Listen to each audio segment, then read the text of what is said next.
Habit 7, Part 4, Caring for Your Heart. Late one afternoon, there came a knock at the door. Who could that be? I opened the door, and there stood my 19-year-old younger sister, heaving and sobbing. What's wrong? I asked, leading her in, although I knew exactly what was wrong. This was the third sob episode that month. He is so rude, she sniveled, wiping her red, swollen eyes. I can't believe he did that to me. It was so mean. What did he do this time? I asked. Well, he asked me to come over to his house to study, she whimpered. And while we were studying, some other girls came to visit him, and he acted like he didn't even know me. I wouldn't worry about it, I said. I used to do that kind of thing all the time. But I've been dating him for 2 years, she blubbered, and when they asked him who I was, he told them I was his sister. Ouch. She was devastated, but I knew that in just a matter of hours or days she'd be thinking he was the greatest thing since sliced bread. Sure enough, a few days later, she was crazy about him all over again. Do you ever feel like my sister, you're riding an emotional roller coaster up one day and down the next? Do you ever feel that you're the moodiest person in the world and that you can't control your emotions? If you do, then welcome to the club, because those feelings are pretty normal. You see, the heart's a very temperamental thing. It needs constant nourishment and care, just like your body. The best way to sharpen the saw and nourish your heart is to focus on building relationships, or in other words, to make regular deposits into your relationship bank accounts, and into your own personal bank account. Let's review what those deposits are. Your RBA, your relationship bank account deposits. Keep promises, do small acts of kindness, be loyal, listen, say you're sorry, and set clear expectations. Your PBA, your personal bank account deposits. Keep promises to yourself. Do small acts of kindness. Be gentle with yourself. Be honest. Renew yourself. Magnify your talents. As you might have noticed, RBA and PBA deposits are very similar. That's because deposits you make into other people's accounts usually end up in your own as well. As you set out each day, look for opportunities to make deposits and build lasting friendships. Listen deeply to a friend, parent, brother, or sister without asking for anything in return. Give out 10 compliments today. Stick up for someone. Come home when you told your parents you would. I like how Mother Teresa put it. Let no one ever come to you without leaving better and happier. Be the living expression of God's kindness. Kindness in your face, kindness in your eyes, kindness in your smile. If you look for ways to build instead of ways to tear down, you'll be amazed at how much happiness you can give to others and find for yourself. As you think about caring for your heart, here are some other points to consider. Sex and relationships. Said one young girl, I don't care what kind of relationship you're in or how devout you are, sex is always in the air. No matter if you're sitting in the car alone with that person or at home watching TV, the question hangs in the air. Sex is about a whole lot more than your body. It's also about your heart. In fact, what you do about sex may affect your self-image and your relationship with others more than any other decision you make. Before you decide to have sex or to continue having it, search your heart and think about it carefully. The following excerpt from a pamphlet published by JourneyWorks Publishing should help. Think you're ready to go all the way? Are you sure? Sexually transmitted infections, unplanned pregnancy, and emotional doubts are all good reasons to wait. Before you go too far, take a look at this list, or make up your own ways to finish the sentence. You're not ready to have sex if you think sex equals love. You feel pressured.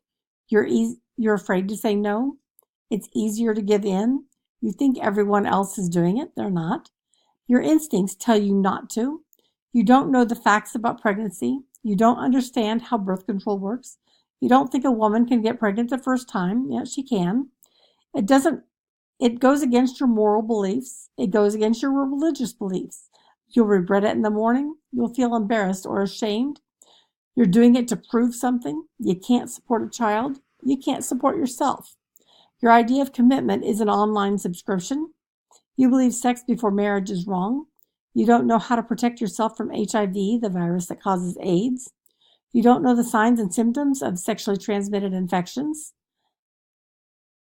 You think it will make your partner love you. You think it will make you love your partner. You think it will keep you together. You hope it will change your life. You don't want it to change your life. You're not ready for the relationship to change. You're drunk. You wish you were drunk. Your partner is drunk. You expect it to be perfect. You'll just die if it's not perfect.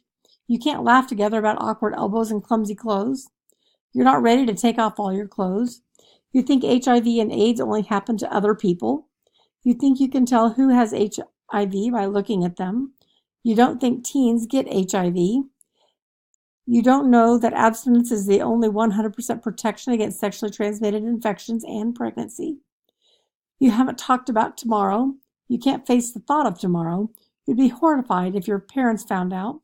You're doing it just so your parents will find out. You're too scared to think clearly. You think it will make you more popular. You think you owe it to your partner. You think it's not okay to be a virgin. You're only thinking about yourself. You're not thinking about yourself. You can't wait to tell everyone about it. You hope no one will hear about it. And 50, you really wish the whole thing had never come up. It's okay to wait. That's an excerpt from You're Ready to Have Sex If. You're gonna make it. It's totally normal to feel depressed at times, but there's a big difference between the occasional blues and sustained depression. If life's been feeling painful for a long period of time and you can't shake off feeling hopeless, then things are serious. Fortunately, depression is treatable. Don't hesitate to get help, either from prescription medication or from talking with someone who is trained to deal with these issues. If you're having thoughts of suicide, please listen closely to what I'm saying. Hold on for dear life. You're going to make it. Life will get better, I promise. You are priceless and you are needed. You have so much to contribute. Bad times will pass. They always do. Someday you will look back on your situation and be glad you held on, as was the case with this young lady. I am one of the many young people who comes from a wonderful home and really don't have any reason to have gotten into trouble. But I did. Friends became very important to me in junior high and high school, and home life seemed very boring. I couldn't wait to get out of there every day just to be with my buddies and hang out. Within 2 years, I probably tried every vice in the book, and it didn't make me feel any better. On the contrary, I began having trouble even coming home. It was almost too painful to walk into that sunny, peaceful house with aromas of good cooking. They all seemed so darn good and perfect, and I felt like I couldn't fulfill their expectations. I somehow didn't fit in. I was not living a life they were proud of, and I would just make them unhappy. I began to wish I was dead. Then the thought led to actual suicide attempts. I kept a journal, and it really scares me today to see how close I came to ending it all.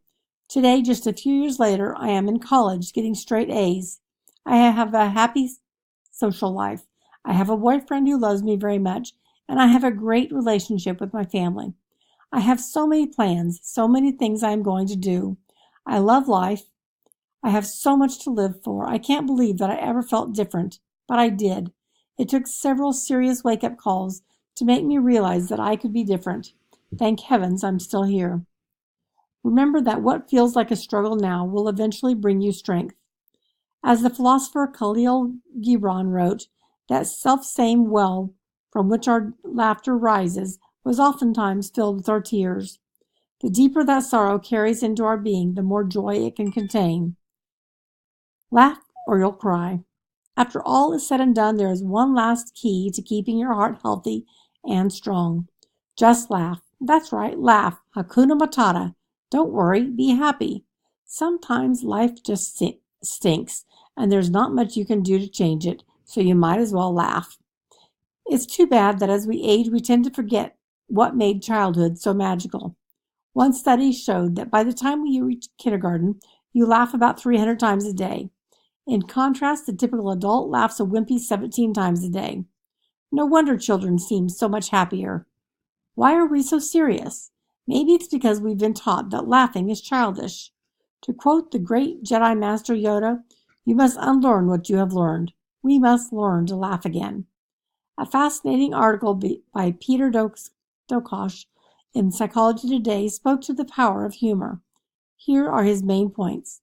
Laughter loosens up the mental gears and helps us think creatively, helps us cope with the difficulties in life, reduces stress, relaxes us as it lowers our heart rate and our blood pressure, connects us with others, and counteracts feelings of alienation, a major factor in depression and suicide.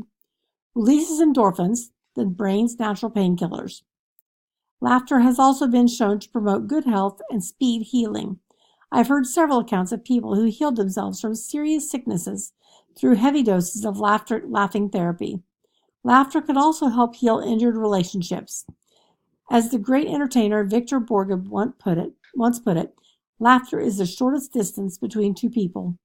If you want to bring more laughter into your life, I suggest creating your own humor collection, a collection of funny books or comics, memes, YouTube videos, comedy podcasts, whatever is funny to you. When you're feeling low or taking yourself way too seriously, visit your collection. For example, I like stupid movies. There are a few actors who make me laugh just at the thought of them. I watch their movies whenever I need to lighten up.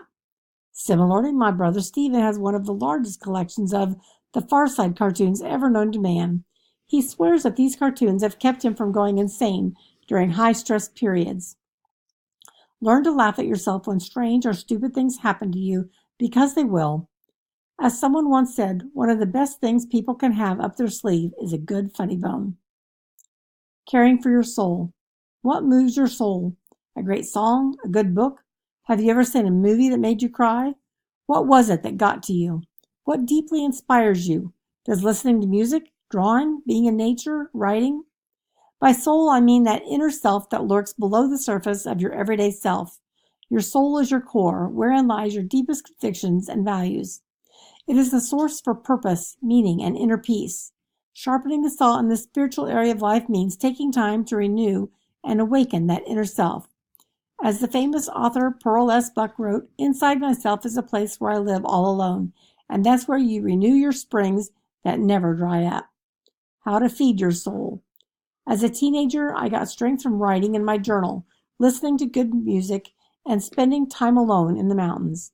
This was my way of renewing my soul, although I didn't think of it that way at the time. I personally also got strength from inspiring quotes such as this one by past U.S. Secretary of Agriculture Ezra Taft Benson. Men and women who turn their lives over to God will find out that He can make a lot more out of their lives than they can.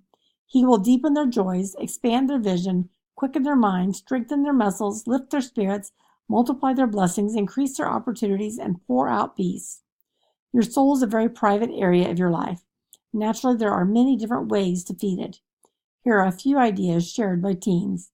Meditating, helping others, writing in a journal, taking walks, reading inspiring articles and books, drawing, praying, writing poetry or music, thinking deeply, listening to music that speaks to you, playing a musical instrument, practicing a religion, talking to friends I can be myself with, reflecting on my goals or my mission statement. Here are a couple soul-nourishing techniques to especially consider. Getting back to nature. There's something magical and unbeatable about being in nature. Even if you live in a downtown area far removed from rivers, mountains, or beaches, there will usually be a park nearby that you can visit. I once interviewed a young man named Ryan who learned about the healing powers of Mother Nature in the midst of a really messed up home life. During high school, I went through a dark period where it seemed that everything just caved in. That's when I found the river hole. It was just a bank off in some trees in the back of an old farmer's place and didn't look like much, but it became my escape. There was no one around. You couldn't hear people. It was beautiful. Just swimming around made me feel at peace with nature. Anytime I was stressed out, I'd go there. It was like my life would come back to normal. Some people turn to organized religion for direction, but it's been hard for me to turn to religion. I do have a religion and I'm strong in it, but sometimes it's just hard for me to get up and go to church because I go and everyone says, "Oh, just be happy. It will all work out. Just have faith." My family's all messed up. I think that's bull. But by going to the river, that place didn't judge me. That place didn't tell me what to do. It was just there. And by following its example, the peacefulness and the serenity that existed there, that's all I needed to calm things down. It made me feel like everything was going to work out.